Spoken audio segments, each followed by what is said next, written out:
Hi everyone, and welcome to this month's Wildlife Wednesday monthly roundup. I'm Tenley Thompson. And I'm Tyler Greenlee. And we have a ton of amazing videos to show you from all over the Great Yellowstone ecosystem from this last month. So let's go ahead and get started. Yeah, so for the beginning of this month, I have something really special for you guys. We had an incredible encounter with Grizzly Bear 610, kind of a one-of-a-kind encounters. We were actually out there without any guests, just looking for wildlife on our own, and we were able to find her on a bison kill, and some really exciting action happened. And so we want to give you guys this opportunity to view this sighting without anyone speaking and make your own conclusions and just enjoy it as if you are actually there. And so here's the video.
Thanks everyone for watching that with us. I really love that footage because it kind of shows you how nature is without a crowd of people watching it. That did happen in Grand Teton National Park. Usually you see that sort of thing in Yellowstone with about 200 other people watching.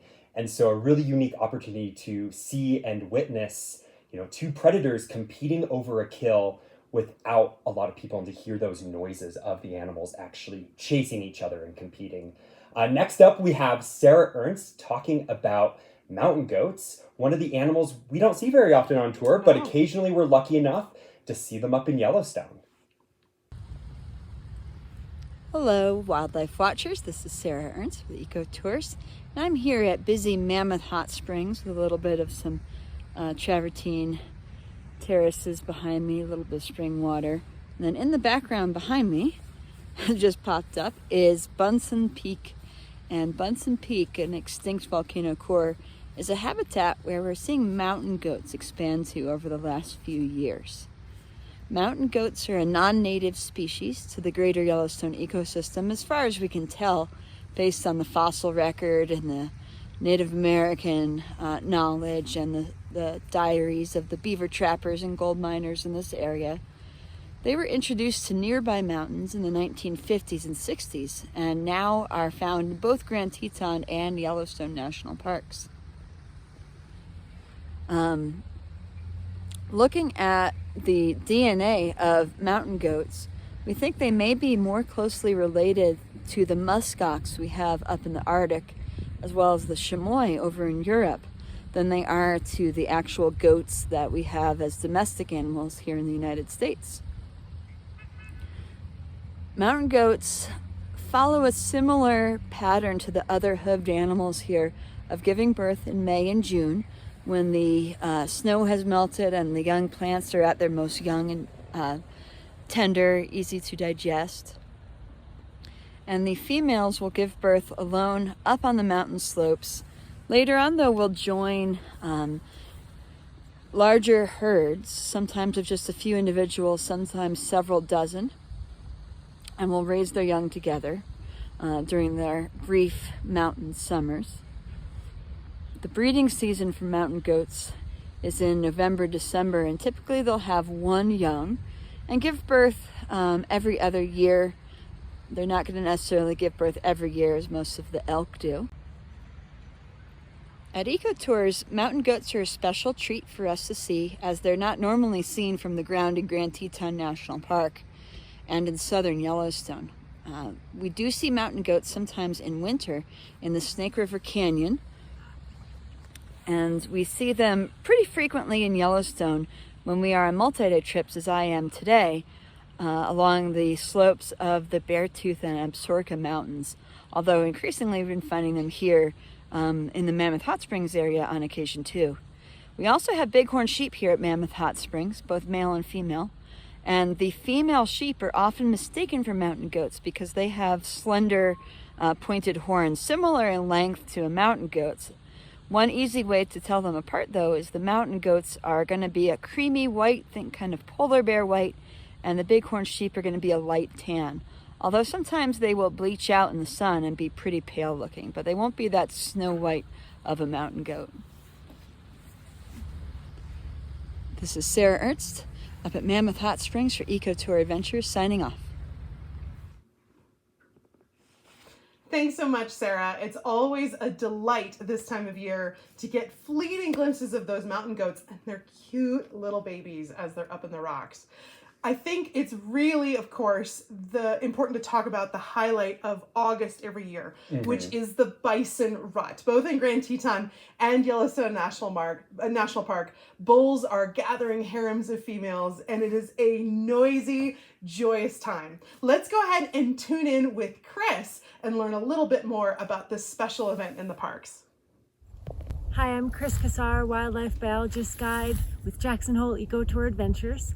Coming to you live today from Antelope Flats, where we have some bison, the emblems of wilderness here in Wyoming. And today we're going to talk about some fun facts about these amazing animals and talk about the rut, also known as their mating season. Bison are often underestimated, but they are incredible animals. Males, also known as bulls, can weigh up to 2,000 pounds, and females weigh in at almost 900 pounds. Despite their giant size, these largest land mammals in North America are extremely agile.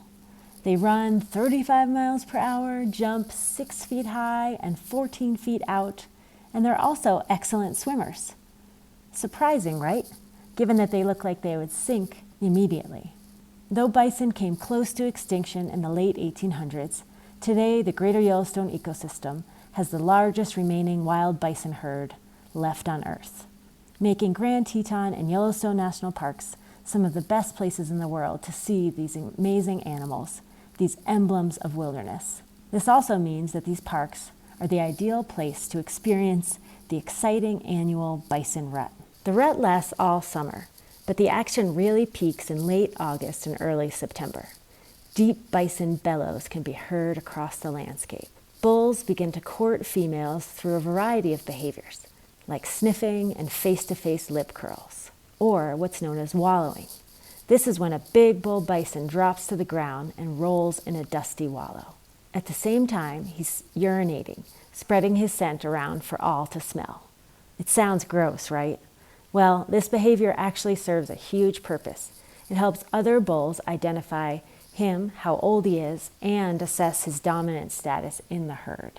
This also helps females identify which bulls they may want to mate with. Throughout the summer, wallowing behaviors increase. Males roll violently on the ground to display aggression. This can cause so much dust to rise that the herds can disappear behind clouds of dust. Though bison are especially vocal during the rut, much of their communication is nonverbal. Watching their tails is one of the best ways to tell what they're up to. The higher a bison's tail gets, the more agitated and potentially aggressive it's becoming. Another nonverbal indication of aggression is pawing or rubbing their head on the ground.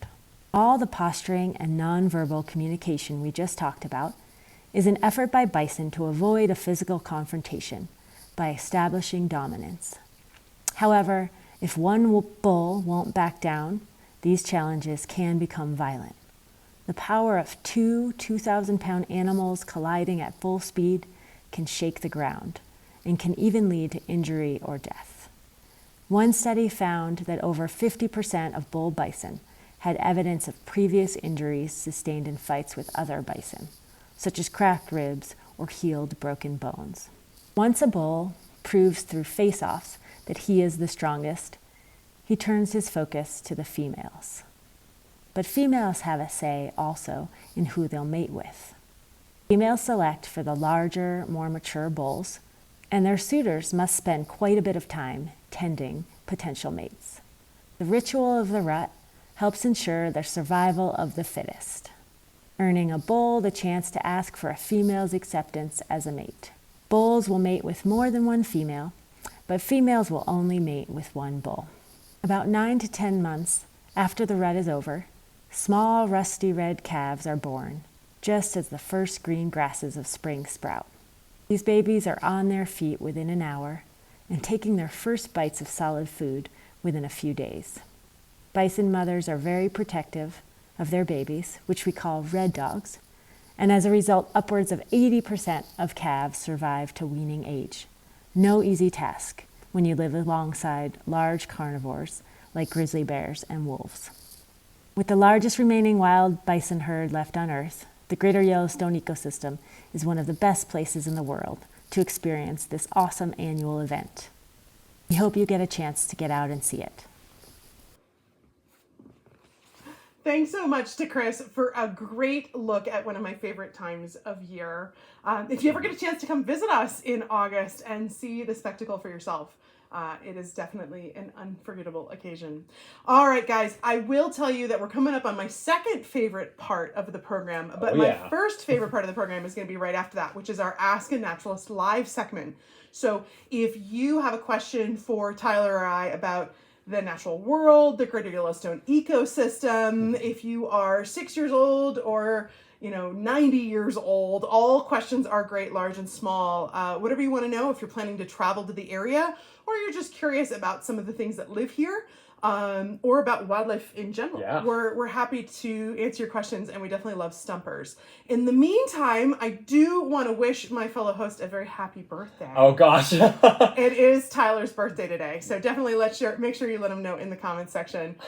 He was trying to keep it quiet, and so I figured he's trying to keep it quiet. Thank you so much, Tenley. Then I'll make it really, really obvious and announce it on Wildlife Wednesday. Ask some really good questions that might stump me. That would be a great birthday present. Oh, there we go. Yeah. I love it. So it is time for our Quizmaster, Tyler, to give you guys some trivia. But first and foremost, when you answer our trivia questions in the comment section, you have a chance to win a gift card to our Eco Tour Adventures store. Now, we started this during the pandemic as a way to support our guides and help pay for all of the things that they need. And 100% of the proceeds still go to Eco Tour guides and staff. So if you've enjoyed these videos and you enjoy this free program that we put out every month for you all, feel free to check out the store. And if you win by answering the questions, the trivia question correctly, and you're one of the people who's chosen at random for a gift card, then you'll have an opportunity to do some shopping. Our sponsored item this month is our Eco Tour Adventure bear hats. I think that looks a little bit like Grizzly 610, don't you, Tyler? Oh, it kind of does, yeah. Yeah, there we go. And we got our moose hats as well, a whole selection of them. Kelsey will put a link up in the comment section. Everybody say hi to Kelsey in the comment section, another one of our fellow guides. If you've got any kind of ecosystem, Yellowstone ecosystem curiosity, we've got lots of books, art, natural history stuff, local art. Check it out if you get a chance. And of course, as always, you can always leave a tip for our ETA guides who are putting this program together for you. Certainly not required, but if that's something you want to do, we always appreciate that. Yeah.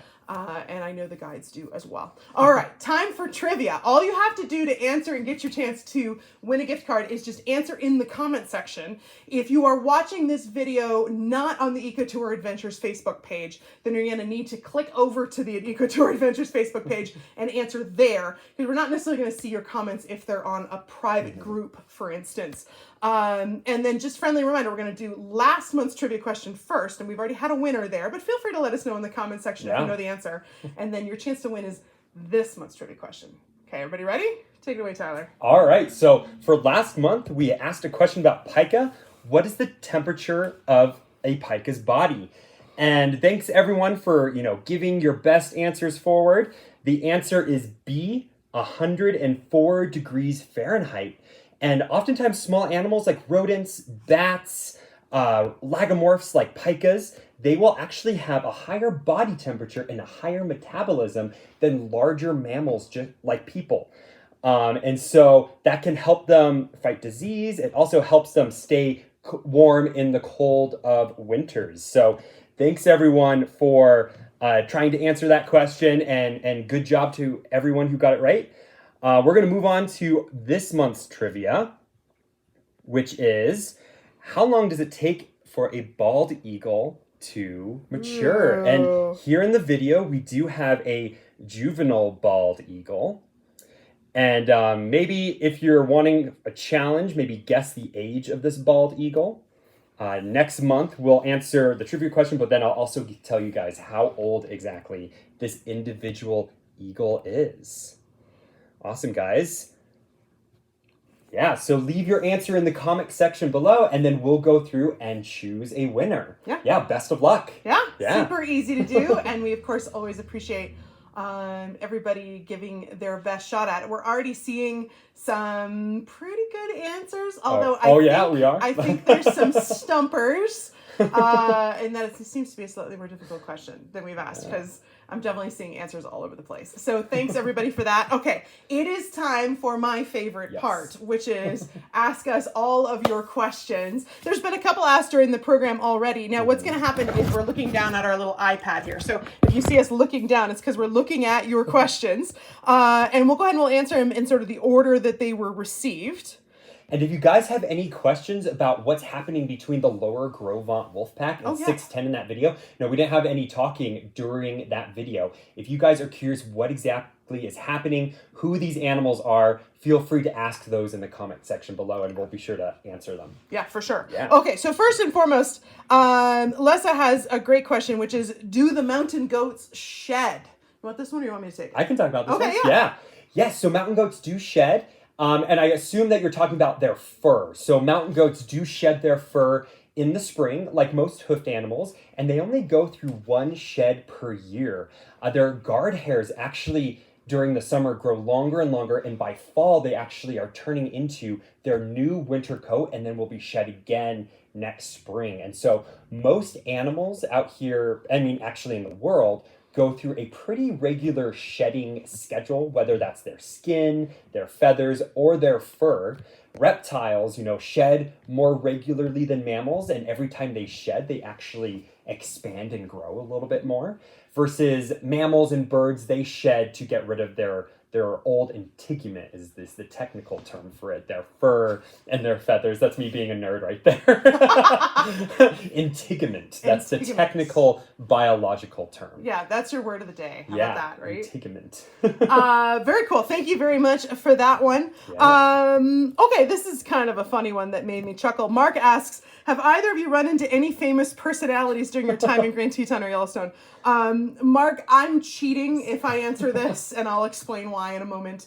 But the short answer is yes, we've run into quite a few. I think going to Yellowstone Grand Teton National Park is the all-American vacation.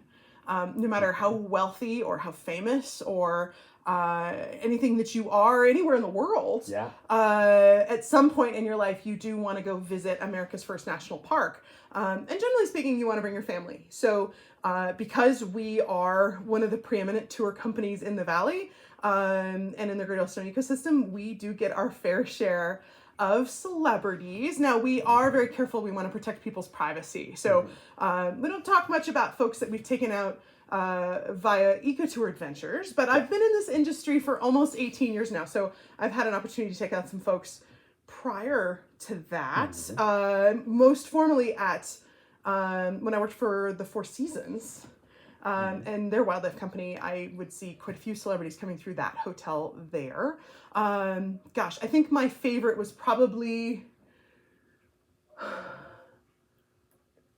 Bon Jovi. He was really a great guy. Could not have been nicer.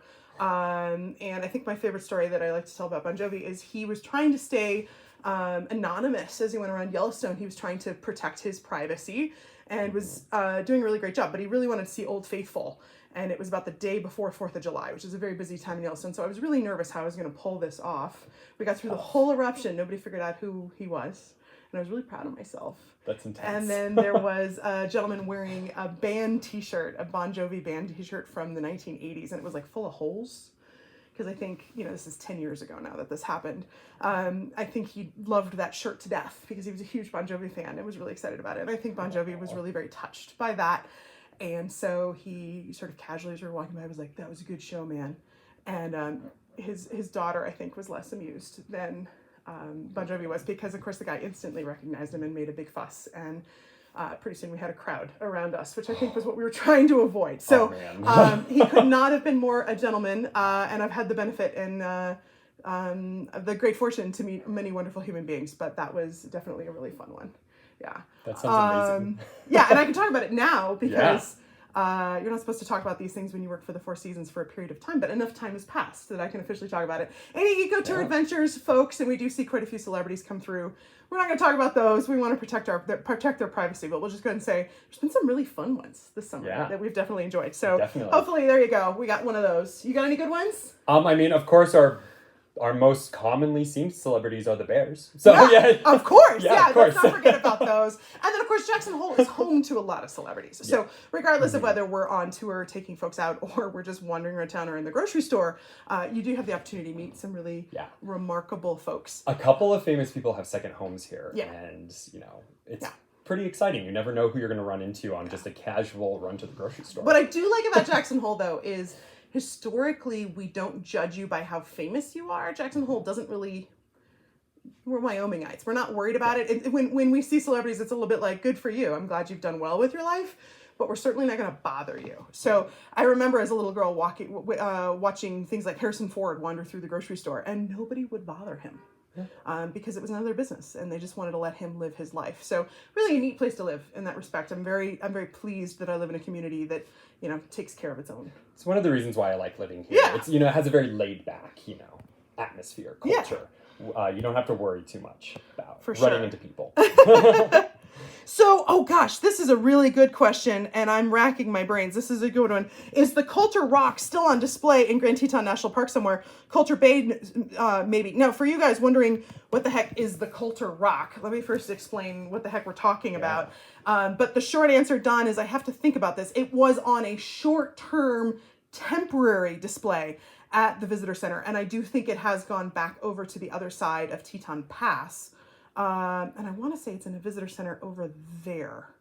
But I will definitely answer in the comment section, or Kelsey, maybe she can look it up for me real quick and tell me. I know it was in Grand Teton for like a year or two, but it wasn't a permanent thing. It was a temporary loan. Okay, so what the heck is the Coulter Stone, and why do you care? I don't know what it is. I don't know what it is, so I'm going to learn something new. This is fun. Okay, Yeah. So one of the first people of European descent to travel in the Great Yellowstone ecosystem was John Coulter. He was really quite a character. There's lots and lots of things that you can read about the man, but I highly recommend his memoirs as a trapper, which he didn't write, but he did dictate. I think he was illiterate. He couldn't write. But John Coulter was the first person of European descent to see Yellowstone. And was the first person to really explore this area of the United States. There is a lot of debate about where he was when and what areas he visited. And the Coulter Stone is either a piece of evidence or a fraud, depending on your perspective, that provides some insight into that. Which is to say, the big question is, did John Coulter ever make it into the Tetons? Okay. We know he made it to Yellowstone, but we don't know if he made it into the Tetons. So he came out here... He came out here after the Lewis and Clark expedition, didn't want to be out east, and took himself back out west and started sort of exploring around. And he heard from native peoples about this area with steam coming out of the ground and water erupting out of the ground and these big waterfalls. And he wanted to see it. And so he actually went to Yellowstone, explored the area, was absolutely mesmerized, and then came back out east with stories of boiling water coming out of the ground. And no one believed him. They all thought he was making it up, and they called it Coulter's Hell. So the original name of Yellowstone is actually Coulter's Hell. Early maps do identify there's this sort of area where nothing's fleshed in, and there's nothing really sort of drawn in, and it hasn't been censused, and it just says Coulter's Hell on the map. That was Yellowstone. He was not making it up, but he was a classic mountain man in the sense that mountain men used to compete against each other to tell tall tales and stories over the campfire, and how much of it was true and how much of it was exaggerated and how much of it was just blatantly false was a matter of interpretation. And so you can't really blame people for not believing such an unbelievable tale as boiling water coming out of the ground. But he did all sorts of unbelievable things. At one point, he was caught by the, I believe it's the Blackfeet people, who decided to give him a chance to save his own life. So they stripped him naked and they sent him to run off into the woods, and they said, if we catch you, you're dead. So he ran for it, and he ran and ran, I can't remember, almost 12 hours, I believe, while they chased him. And he ended up jumping into the water, and he hid underneath a stream bank that had been dug out, probably by a beaver or something of the like. And they searched up and down the stream, and they couldn't find him, and he sat in that water for almost a day. He was with a fellow trapper who ended up getting shot because he moved. So really crazy stories. Yeah. Sounds like The Revenant. At one point, well, of course, similar stuff. At one point so then he's naked. He doesn't have any clothing. So he finds, I believe it was the carcass of a bear, and he skins it and is wearing the bear skin, and he makes his way all the way down to, I believe it was Fort Bridger, wearing the bear skin. And so we don't know how much of these stories are true and how much of them are false, but we do have journal entries from Fort Bridger saying that Coulter showed up with nothing on but a rotten, uncured bear skin that he had tied on with twine. So some of this must be correct. Yeah. But one of the things that we don't know is, did he make it into the Tetons? Did he go up through Idaho to get into Yellowstone, or did he walk through Jackson Hole? And one of the pieces of evidence that seems to suggest that he was at least on the Idaho side of the Tetons is a piece of stone that has Coulter's name inscribed on it, and a date, and that tells us vaguely the date that he probably was in the area. It's called the Coulter Stone. It was discovered in the 1970s by a farmer plowing up his fields. He found this rock and took it to a local historian. At that point, they believed it had to have been genuine because the farmer in question didn't know who John Coulter was. So there was no reason for him to have drawn Coulter's name onto this rock and brought it over to a historian. But you can't carbon date a carving into a rock. So some people think the Coulter Stone is a fake. And some people think it's genuine and proves that Coulter was coming up through Idaho, depending on how you want to believe it. That's super interesting. The rock itself is, it's pretty sizable. I was sort of surprised at how big it was. And it was at the Grand Teton National Park Visitor Center for a while. How big is it approximately? Oh, here we go. Thank you very much, Kelsey. As usual, Kelsey has the answer for us. She says, from my Google search, the Coulter Stone is part of Grand Teton National Park's collection, housed at there we go, Teton Valley Historical Museum in Driggs, Idaho for most of the year. Okay, there we I'm go. not crazy. I had it right. I was like, gosh, I remember seeing it at the visitor center, but I know it's not there now. I believe it's in Teton Valley, Idaho. And sure enough, it's in Driggs. So if you'd like to see the Coulter Stone for yourself, just for a little piece of an amazing guy, or you want to hear about his adventures, John Coulter, His Years in the Rockies is the name of the book that has all these crazy stories. It is the perfect book if you're between the ages of about 10 and 90 years old. I read it maybe when I was about 12 years old and it blew my mind. It was like the perfect like mountain man adventure story, you know? So if you've got any kids in your life, maybe check that out. If you're just a kid at heart like I am, you'd enjoy it at any age. And if you like that one, I also recommend Osborne Russell, Diary of a Trapper, which also has some really, really cool hairy tales about early mountain men in the Great Yellowstone ecosystem. So that's amazing. Yeah, Coulter's amazing. So thank you guys very much for that question. Here's one for Tyler. All right, here you go. All right. Have the birds in your area been affected by the avian flu? Yeah. Ooh, good question. So I haven't heard of any cases of avian flu in our region. However, it is pretty widespread, and it's actually spread largely through bird feeders. So like, if there's an outbreak of avian flu, several different organizations, like the Cornell Lab of Ornithology, will release a newsletter saying, put down your bird feeders because there's actually a disease outbreak that's spreading.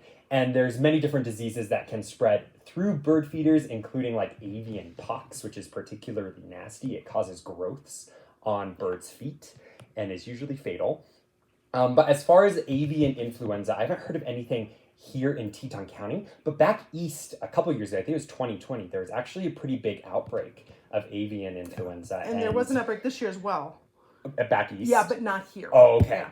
Okay, I feel like it's more common back east when birds are probably more stressed during migration. You know, migrating is incredibly physiologically expensive. It takes a huge amount of energy for birds to migrate, and it's very stressful, and that makes them more susceptible to diseases. And that's also a time when they're more likely to go to feeders because they are food stressed, and because they might not know locally when they're passing through an area where natural food sources are. And so, you know, we talk a lot on this channel about feeding wildlife, and typically, you know, with our larger animals, it's definitely something we don't want to do.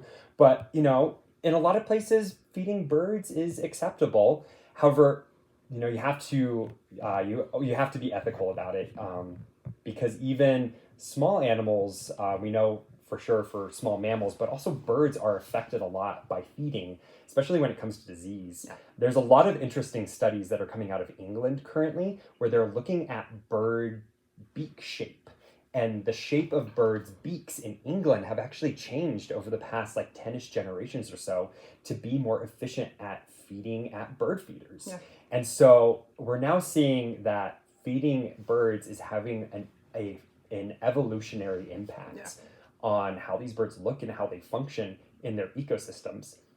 And so, you know, you might think that feeding birds is completely harmless, and for the most part it is, but I mean, even a small act like that can definitely influence nature and influence an individual animal's health and a population's health, you know, and what a population does. And so it's really interesting. In Arizona, hummingbirds now change their migration routes to hit a couple key places where there's reliable hummingbird feeders.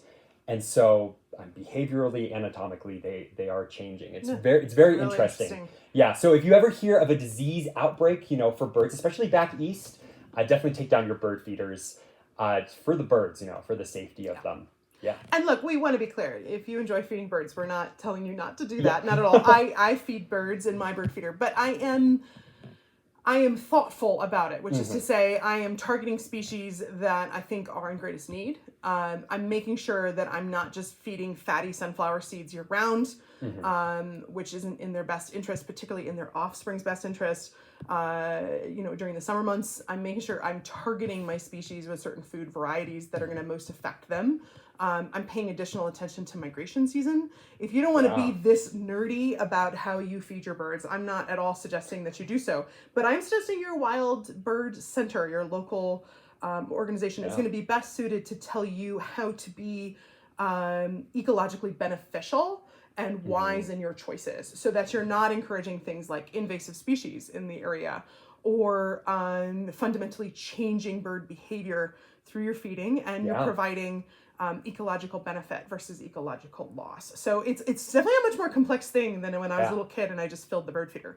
And another thing, like a lot of other animals are attracted to birdseed, like deer and bears. So if you're in an area with bears, be really careful with your bird feeders. The bears will actually rip them out of the tree, which destroys the bird feeder. Plus, we don't want to be feeding bears. We've talked about that many times on this channel. So and there are ways to responsibly feed bears in bear country. Some great resources on that. The Jacksonville Wildlife Foundation has a great website on feeding birds in bear country. Maybe Kelsey can find that for me. They also have a wonderful book written by the Craigheads, of course, great bear researchers, called Who Ate the Backyard, about creating an ecologically responsible backyard, both through what you are feeding and also what you're growing to best benefit your ecosystem. Everything from how to encourage monarch butterflies to how to build wildlife-friendly fencing to how you choose your shrubs and whatever, and picking native versus Asiatic and these sort of other things. So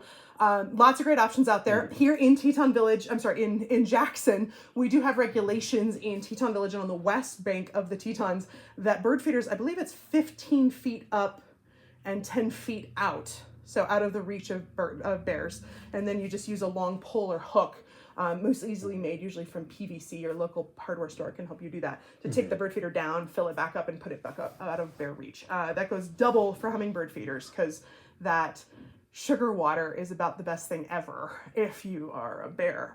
We do have new regulations for those of you guys who have asked in the past about whether we're ever going to have bear safe regulations here in the town of Jackson. And the good news is the ordinances have passed and they're already going into place, and there will be regulations around bird feeding here as well. Yeah. And then just another thing about birds, if you ever encounter a sick or injured bird around your feeder, it's really best to leave that bird by itself. Even if it's sick, you might be tempted to help that bird, but a lot of avian diseases can actually be transported to people. There was a study out of New York that found that there were 120 different types of bacteria and viruses that can be transported from feral pigeons, so the typical city pigeon, to humans, which is slightly terrifying. And so be super careful. At this time of year in the fall, you really want to watch out for waterfowl, especially waterfowl in stagnant ponds. This is a time when a lot of our water birds are transitioning between breeding and migration. A lot of them are molting, and they're all at stopover areas where they're feeding. In a lot of places, these are stagnant ponds, and one of the biggest causes of death for ducks and other water birds is botulism. And so you really want to be careful handling any sort of sick bird or any wild animal in general, just to make sure that you don't... Botulism is real deadly. Yeah. No matter what kind of mammal or bird you are. Exactly. Or bacteria you are. Yeah. For sure. People probably don't know this, but in my early days as a biologist, I actually worked in wild bird rehab. Yeah. And we had to use ridiculous protocols, mostly because there were several new diseases that were very deadly to people that were coming on the scene. So people would bring us these very, very ill birds. Yeah. And it was actually more important that we protect ourselves first and the birds second. So I'm not telling you, fear birds. That's not it at all. But I am telling you, obviously, be careful with anything that could have West Nile or botulism or any of these things for sure. Okay, so Kelsey was good enough to look things up for me because Kelsey's amazing. Thank you, Kelsey. There's the Bearwise bird feeders link. It's in the comment section. But jacksonhilewildlife.org/project/Bearwise bird feeders if you want to know a little bit more about that. So thank you, Kelsey. Yeah. Kelsey has no idea what I'm going to randomly ask her to look up, whether it's the Coulter Stone or how to build bear-proof bird feeders, and then she just magically finds it for us. She's marvelous. So let's see here.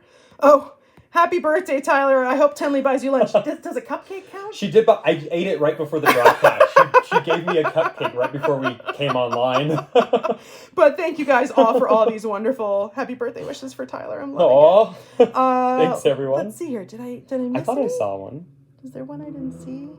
Oh, here's one. There we go. Has the heat been an issue in Tetons in Yellowstone?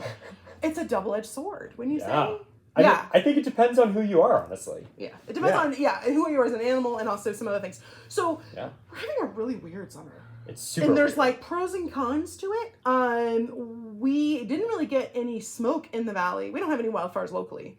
But we didn't really get any smoke in the valley until like this week. It's been beautiful up It's until been like right now. Stunning, and it's still beautiful. There's just a haze in the air. Yeah. It's been raining like a lot. And remember, technically we're in a desert. So we don't see a lot of rain in the summer. We see it in the spring and then it just kind of goes away. And then that's why we haven't had much of a fire season. Our fire danger was moderate up until today. They finally elevated it to high. Normally at this point it would be like very high or extreme.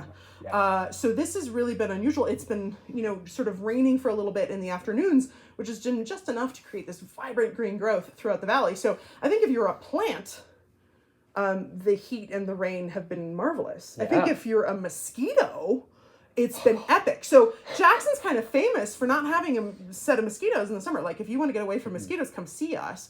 Typically what happens in the spring is we get like one bad week of mosquitoes and then they just disappear. And I've never thought about it. I just sort of took it for granted. And then all of a sudden this year we were having mosquitoes everywhere. And I just all the time. I live in downtown Jackson, and since I'm a biology nerd, I pay attention to the types of mosquitoes that are biting me. And there's been like 8 or 10 different species, and they're still here. Oh wow, you were looking at the species? Oh my god, that's so awesome. Yeah, I was not looking at the species of mosquitoes, I was swatting them. But we'll have to ask Harlan, our on-staff PhD entomologist, about our mosquito species, because or you would work great. I've mainly been taking note of like the different sizes and different colors. There's been like 10 different varieties. Well, you also gotta match like, the hatch when you're fishing. They're all different times. Yeah. Like right now we have 2 different types, these massive ones and these teeny tiny ones that can crawl through screens. And so my house is full of mosquitoes right now. But so this is crazy because my whole life in this region, we've had the 1 week and then nothing. And I always just assumed that's how it was. I never thought about why. And I think it's because it's too dry here for mosquitoes typically in the summer. And the reason I'm saying this is because it's been quite wet. And for the first time, we have mosquitoes. Yeah. I think if you're a mosquito, the heat and the rain has been lovely. I think if you're a trout, it's been not good. Anything above, I think it's 70 degrees, and trout are at risk of heat exhaustion from warm temperatures. And you definitely wouldn't want to go fishing in temperatures above, I think it's 80 degrees is the recommendation, because they're already too stressed for you to be catching them and releasing them. There's a mortality risk there. So, trout are used to very cold water streams. One of the biggest concerns when we talk about climate change is there's a couple key species that just cannot handle warm temperatures. Pika, which we talked about last month, and of course our native trout populations. And so, they've been a big loser, I think. Definitely some mortality probably there. And trout are also very oxygen dependent in water, and the saturation point for water is higher when the temperature is lower. Yeah. And so different fish are adapted for different temperatures because they need a certain amount of oxygen in the water. It's kind of like elevation for us, but how much dissolved oxygen is in the water for fish, if you think of it. And so a lot of our trout are not just heat stressed, but they're oxygen deprived. which is why you don't want to fish for them at over 80 degrees. Yeah. Yeah, so let's see. So like the trout definitely haven't benefited. Most wildlife are pretty heat tolerant. The one exception to that rule would be moose. Anything above 70 degrees, and a moose is at risk of heat exhaustion as well. So a bison, for instance, is tolerant of much warmer temperatures. It was an animal evolved to be out on the Great Plains of Nebraska, where it can be quite warm. It's not a mountain species. It's just the last refuge of those animals just happen to be in the mountains where it's cooler. Versus a moose, you know, getting down into Jackson, Wyoming, is some of the southernmost points of its range. Certainly we can see some in Colorado and places like that, but not to the same density that you can see here and further north. And that's just simply because it gets too warm for them as a species. They're a winter animal. They're built for deep snow conditions and cold temperatures.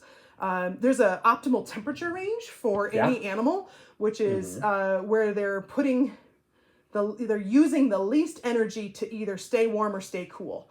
And for humans, you know, the optimal temperature range of humans, this would be us naked, obviously. Like 70. It's a really good guess. I believe it's like 67, 68 degrees is like our optimal temperature range. We're using the least amount of energy to either stay warm or stay cool. And if you look at most mammals, their temperature ranges, it's going to be anywhere from the 40s to the 70s in terms of optimal. Moose, it's below freezing. It's insane. That's when they're most happy. Like that's their 68 and they're degrees comfortable. is below 32 degrees Fahrenheit, which is just crazy to me. So you can imagine how 70 degrees would be real rough. And different animals have like different tolerances. Like bison have a really big tolerance for both cold and hot weather, versus moose and pika have really only a tolerance for the colder end of things. But then of course there's a lot of tropical animals, reptiles for example, that are on the complete opposite end. They want the hot temperatures. And so there's a whole spectrum there. Which is why we, by the way, don't have very many reptiles and amphibians here. I always tell people we don't have turtles, and that blows their minds. We don't have a single turtle species. Yeah, they'd have to hibernate for over 6 months, which is more than half the year, and that's asking too much of them. Anybody know our only reptile in Grand Teton National Park? We only have one. Let us know in the comment section. If nobody answers in the next couple minutes, I'll just tell you guys what it is. But we have one, which is really crazy. That's so cool. Anyway, let's see here. Oh, more questions. I love more questions. Thanks for all the happy birthday wishes, guys. I really appreciate it. Oh, this is a good one, Mark. I saw recently that Christmas was celebrated in this area in August. What is this about and when did it start? This is a good one. You want me to take this or you? Yeah. Okay. So this is really fun, Mark. So many of the people who live and work, particularly in Yellowstone, are seasonal employees. They're not around to be with each other around the Christmas season. And so they started celebrating, oh gosh, a long time ago. I couldn't actually tell you when it was, but I think it was really early in Yellowstone. I want to say 40s and 50s. The seasonal workers would every August have a Christmas celebration so that they could all give gifts to each other and celebrate the season. And it started a little bit as a joke, but a real meaning joke, which is to say they all cared very deeply for each other and kind of wanted to celebrate a holiday other than the 4th of July with each other. And so this Christmas in August thing happened, and it's now become sort of a ridiculous thing where people are decorating and they're lighting up Christmas trees and they're decorating Christmas trees and there's Christmas parties and you have to come in, Christmas dress. And it's just this really, really fun thing. And both the Park Service up in Yellowstone and the concession employees like Xanterra, who runs all the hotels and lodging, will celebrate this Christmas in August. And it is like official. Both Xanterra will have like formal parties with like the big honchos of the hotel, and everybody comes and celebrates, as well as just the folks in the dorm, living in the dorms during the season. I was in Yellowstone on a tour this month, and I walked into the Old Faithful Inn, and they've got Christmas decorations, and the employees are wearing Christmas hats. Yeah, Christmas or Santa in August. Hats. Yeah. Now, what's funny is that they do this a little bit in Grand Teton, not quite to the same degree, but they also celebrate Halloween. Oh, I didn't know about that. And they have Halloween parties more in Grand Teton. So I don't know exactly why one holiday's in one place and the other. But there's a big costume party that's held every year for all the concession employees in Grand Teton as part of Grand Teton Lodge Company's celebrations that they have. Kind of fun fact, the Grand Teton Lodge Company, which runs Jackson Lake Lodge, Jenny Lake Lodge, Flag Ranch, all the national park stores, gas stations and what have you, they actually have their own employee bar up, and they were in Coulter Bay too, employee bar. It's called the Whistle Pig. Oh, Do you guys know what a Whistle Pig is? And you can't go unless you're an employee. I've never been there. I've always wanted to go. yeah. I wanna go. But I'm not invited because I'm not an employee. It's apparently really cool inside, and that's a big part of their festivities. A Whistle Pig, by the way, is the nickname locally we give to marmots. So it is the Whistle Pig bar. Kind of fat like pigs, and they do whistle at you. Maybe one day I'll just pretend to be an employee and sneak in there just so I can see how cool it is, because apparently it's really neat. It's like a private club. I'll sneak in with you. I love it. I love it. So great question there. Merry Christmas. Well, it's September now. Merry belated Christmas, I guess, to all of you all. Lois, this is a great question. Are you guys seeing the Northern Lights? Lois, yes. The weather has not always cooperated. So, do you want this one or do you want me to take this one? I can talk about it. Okay. So last month, we had a solar flare, and a lot of like lower latitudes, I think it was like 45 degrees parallel, kind of all around the Earth was, there was an expectation to see the Northern Lights. And just with the way that it happened, we weren't able to see that flare here in Jackson Hole, but I know that back east, a lot of people did see it at about at the same latitude. And so it totally depends on the storm, but we can see the Northern Lights here every single month of the year. It doesn't have to be winter. A lot of people think you have to see them only in winter. You have a higher chance just because the nights are longer. But you can see them here in the summer as well. They're usually timed with a solar flare. And there's actually a lot of websites that you can go and, check on the Northern Lights like forecast, just like a weather forecast, and check to see if in your local area, if there's going to be a flare up, and kind of the best time to go out and see it, whether that's 3 a.m. or 10 o'clock at night, wherever you're at. I have seen them once here. I saw them last, I believe, January. Yeah. It was like the end of January when I saw them. And I know you've seen them quite a few. Yeah, I'm a little more obsessed. She has some amazing Northern Lights photos. They're beautiful. I'm obsessed with Northern Lights, so that's part of my problem. Many years ago, I did some guiding and some work in the Arctic, and I fell in love with them there. So now I just really am obsessed, and I torture everyone on staff. I run around and go, "Oh, it's going to be a KP7 tonight. Chance of Northern Lights, whether you like it or not." So that solar flare we did miss here, that G1 magnetic storm was it was too cloudy. We didn't get a chance, and then they kind of surged over Europe and eastern United States, and we didn't get as much here. And KP7 is really high. Yeah, so for those guys not familiar with how to see the Northern Lights, a very, very quick run through on how to do this. I recommend spaceweatherlive.com. Maybe Kelsey can link to that as the unofficial site. And what's great about that one is it goes into way more detail than you really want to know about your options and whether or not you're actually going to see them or not within a 30-minute prediction range, which is really helpful. So cool. And then the one that I really like is the NOAA Space Weather Observatory is the official one. And it actually has live satellite depictions on whether the Northern Lights are going on or not. So if you're like, oh gosh, I can't feel like walking to my door and looking up, you can just look on your computer and see if they're out, depending on your level of laziness. But they also will give a 2-day prediction, which is to say we think something's going to be good in like 2 days or so. As for why does the U.S. government care so much about Northern Lights, that gets back into our KP levels. Yeah. So solar flares and geomagnetic storms around the sun create solar radiation. And as that solar radiation hits our atmosphere, it creates the phenomenon known as the northern or southern lights, the aurora borealis. That geomagnetic activity can come in different strengths from the sun, depending on what's going on. And the level of activity that comes from the sun waxes and wanes on a 20-year cycle. And we're coming right up to the top of one of those 20-year cycles when it's going to be at its most active, and Northern Lights are going to have the best opportunity to be seen. The way they predict how intense Northern Lights are going to be is what's called the KP level. I can't remember what KP stands for. I'm not sure. It's been a few years. But for the most part, sort of a general idea of KP. KP 1 to 2 would be seen close to the northern or southern poles. KP 3s and 4s, you're probably going to have an opportunity to see in very northern Canada or Alaska. KP 4s to 5s can give you an opportunity in southern Canada and the very northern United States. A KP 5 we certainly could see here in Grand Teton National Park, but it's going to be very faint, the kind of thing maybe you can pick up with a long exposure camera, but maybe not with the naked eye. KP6 and 7 are when we start to get excited. KP6, usually you can see something. It might not be spectacular here at about our latitude, but you're going to be able to see something. A KP7 is going to be a heck of a show, and a KP7 can usually be seen all the way south, particularly faintly, but south up to about Ohio. A KP8, which is extraordinarily rare, can be seen all the way down to, say, Virginia, and we're getting into the southern parts of the United States. Wow. And then KP9s and 10s. 9 can be seen in Florida, and 10 can be seen at the equator.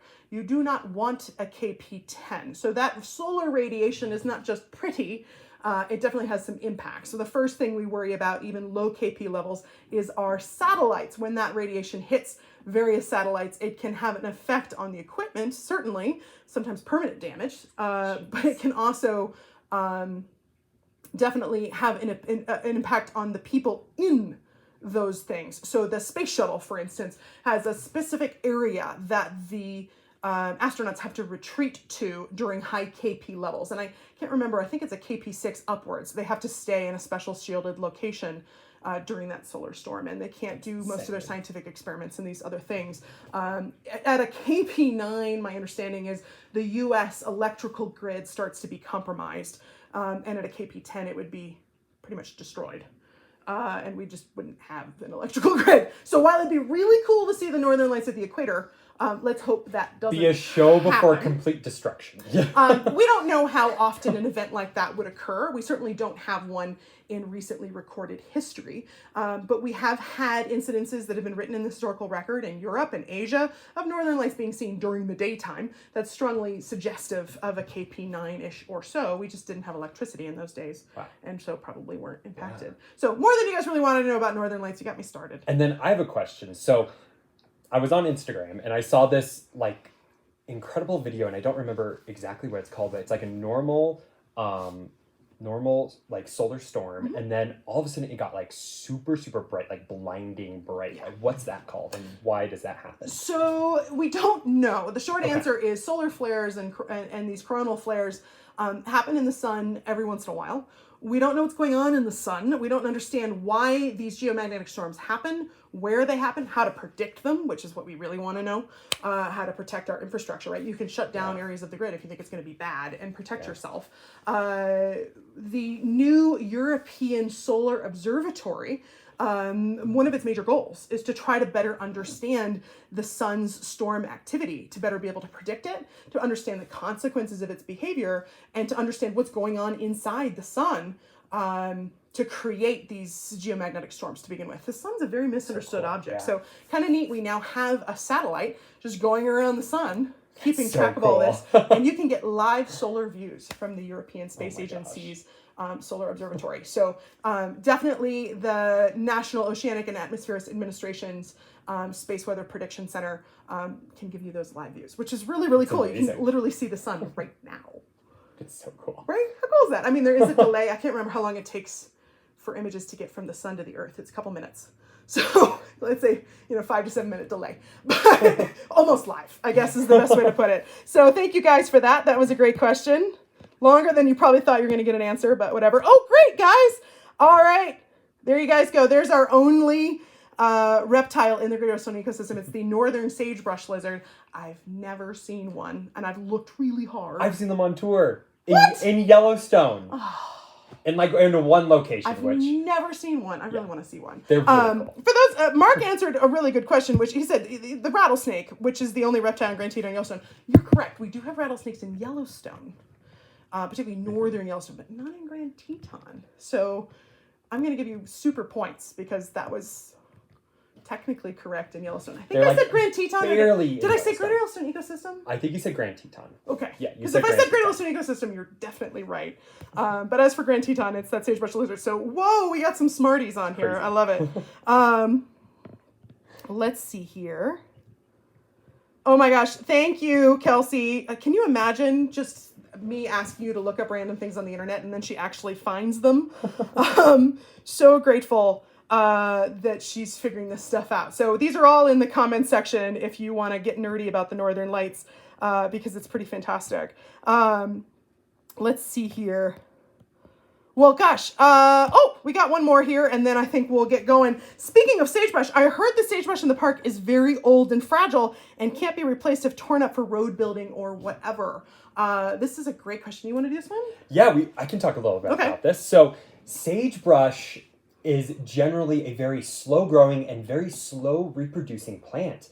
And in many areas of Grand Teton National Park, there's currently a huge project to restore sagebrush to a lot of areas where it was torn up either for road development or for agriculture. Grand Teton used to have a lot of agriculture in it. And so, especially in the southern parts of Grand Teton and the National Elk Refuge, if you're driving on those roads, you'll see vast open plains of just grass. And those areas likely had sagebrush at one point. It was just we removed it all. It takes sagebrush an incredibly long time to recolonize areas, and it's a problem that the National Park has been trying to solve for 50 plus years now. They've been trying many different methods. They've even planted new sagebrush, and that has taken a while for it to, even the planted bushes have taken a while to get hold and to really flourish and grow. And so there's a lot of concern, not just in Grand Teton, but the entire West, for the sagebrush habitat. It is a very unique habitat, and a lot of different animals and other plants depend on it as an ecosystem. Obviously sage grouse, but also this cute little bunny called a pygmy rabbit live only in sagebrush country. And in the past couple decades, invasive species like cheatgrass and wildfires have really damaged the sagebrush ecosystem to a point where these sagebrush dependent species are disappearing from huge areas of the landscape. In Wyoming, we have a lot of concern for our sage grouse and our pygmy rabbits. We don't have pygmy rabbits in Grand Teton, but we do get them down near Pinedale. And for a lot of people who go rabbit hunting, you cannot shoot a pygmy rabbit because they are endangered in Wyoming. That would be very, very illegal. You'd get in big trouble for that. And they are dependent on that sagebrush habitat. I used to work in Nevada, actually, and that is primarily sagebrush country. I used to do bird surveys out there. I worked for the Great Basin Bird Observatory, and there's a lot of concern about breeding birds out in the sagebrush grasslands because it is declining because of cheatgrass, which is an invasive species from Europe. If you've ever run through like a field or your yard as a kid and gotten these like nasty seeds in your socks that just hurt and you have to pull them out one at a time, that's cheatgrass. And it's a problem because it's not a replacement food for hardly any animals. And that's because it dries. The seeds can actually get stuck in livestock throats, which is awful. Yeah. And it doesn't provide food for any other animal, really, because it does dry up. And it uses all the resources before, and it usually blooms early in the year. So it uses all the water and all the resources before wildflowers and other plants grow. Yeah. We do have increased cheatgrass here in Grand Teton, and recently, more so in Yellowstone. Mm-hmm. The Old Faithful area, actually, since I've been working here, mm-hmm. every single year it's getting more and more cheatgrass. Now up there we don't have as much sagebrush, and so it's not as big of a concern, but it's definitely notable. And it was probably brought there by people, mm-hmm. probably in their shoes and by their cars, because of those seeds which attach to, fabrics and tires and stuff like that. And so the sagebrush is a major concern. They are continuing to try and kill off the non-native brome grass, which makes up the majority of the open grassland fields in Grand Teton, and trying to replace that with native vegetation. I believe they're restocking it mainly with fescue grass. Mm-hmm. But the problem is the sagebrush is not coming back, and so you're going from a non-native monoculture to a native monoculture, and you're not getting the diversity that used to exist. And so, there's a lot of stuff we don't know about the microbiome of the soil and what it takes for sagebrush to grow. Yeah. I expect that there's some PhD candidates that are studying the sagebrush biome. There's actually a few in Grand Teton National Park. Grand Teton has been working very, very hard at this, and mm-hmm. we've spent a lot of money trying to return Grand Teton National Park into native habitat. I don't want to say it's been largely unsuccessful, because that's very simplistic. It has been not successful, but we've been taking measured steps. Interestingly enough, the people that are probably the best in the world at sagebrush restoration, or attempts at sagebrush restoration, it's actually the oil and gas industry. Yeah. Because when you finish drilling in sagebrush habitat, mm-hmm. you're supposed to return that habitat back to the way you found it, or as close as you can. And so they've actually been working at it a lot longer than other organizations. If we were in some, primeval situation where we didn't have any of these European and invasive variants, returning sagebrush would probably be relatively easy. The problem is not that we can't just throw a bunch of sagebrush down. Or even plant it. The problem is that these invasive grasses outcompete those little sagebrush plants and just take them over every single time we try. So they are doing something really new in Grand Teton, which I think is insanely clever. They've created an herbicide that is specific to smooth brome and kills it. But more importantly, you know what they're doing? They're burning it. Sagebrush is remarkably resistant to fire. It evolved with fire as part of its ecology. It has root systems that are up to 40 feet deep. The vast majority of the plant is underground, and so when there's a fire, it's no big deal. But, smooth brome and sheetgrass have root systems that are an inch or two so deep. And so when you burn them, they just burn up. And if you manage to do it before they seed every year, you burn the seeds as well. And the sagebrush, as long as it's just about big enough, on the whole survives. So the one thing that they haven't been doing historically that they're now doing now and having a little more success with is they're just burning these fields where they're trying to bring the sagebrush back. And it doesn't look very attractive when they do this, but it is very effective. The only issue is we can only do that when the fire danger is low enough that we're not at risk of lighting the entire rest of the park or, the town of Jackson in a strong wind on fire as part of these efforts. And there are many, many places in the valley that are inappropriate for that kind of burning, where these invasive species continue to have host populations that then just spread by the wind. So you go to all this trouble, you burn out all the non-native stuff, and you're giving sagebrush a chance, and then as soon as you think you're getting somewhere, cheatgrass just blows on in the next spring, and now you've got more again. And so it's going to be a very long, very expensive, probably relatively endless fight. But, while I'm not here to inflict my opinion on you, I will tell you I think it's worth it. There are hundreds of species that rely on sagebrush habitat, many of which are critically endangered in the West. So if we can figure this out, that'll be a really, really big deal for my children and children's children to get a chance to see all these habitats. And it's actually incredible. Like, if you ever walk into a pure sagebrush field, it's full of these wildflowers. Like, the diversity out there is absolutely insane. On that note, we as a company, we give snowshoe tours in the winter out in Grand Teton National Park. The company and then us as guides are really sagebrush conscious, meaning that we don't use areas or we don't snowshoe or ski in areas until the sagebrush is completely covered in a protective layer of snow, and that snow has a thick crust on it to prevent us from trampling and breaking sagebrush, because that can be an issue also if we're going to the same spot several times in a season. Just us alone can kill off sagebrush if we're not careful. And so we, of course, are waiting for that protective layer to form. And so, be careful when you're out in sagebrush country. Don't break sagebrush.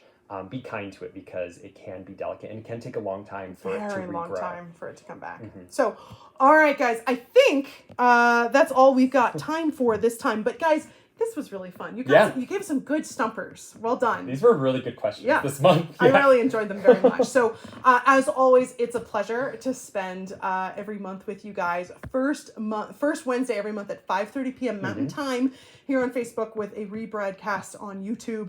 If you want to find any of our old episodes, you can just find them over in our videos section, or you can go to the Eco Tour Adventures page on YouTube and you can see them to your heart's content. Any more questions, feel free to answer them in the comment section if you're not watching this live, and we'll definitely try to get to them in the next week and get you guys your answers as well. I hope you guys have just a wonderful fall. I think next month we'll have lots of footage of rutting elk and fall color and all the great highlights of fall out here in Jackson Hole. So the bison rut's ending, but the elk rut begins, and so I'm super excited for it. Non-stop action out here. All right, guys, have a wonderful month and a wild time out there. Our best wishes.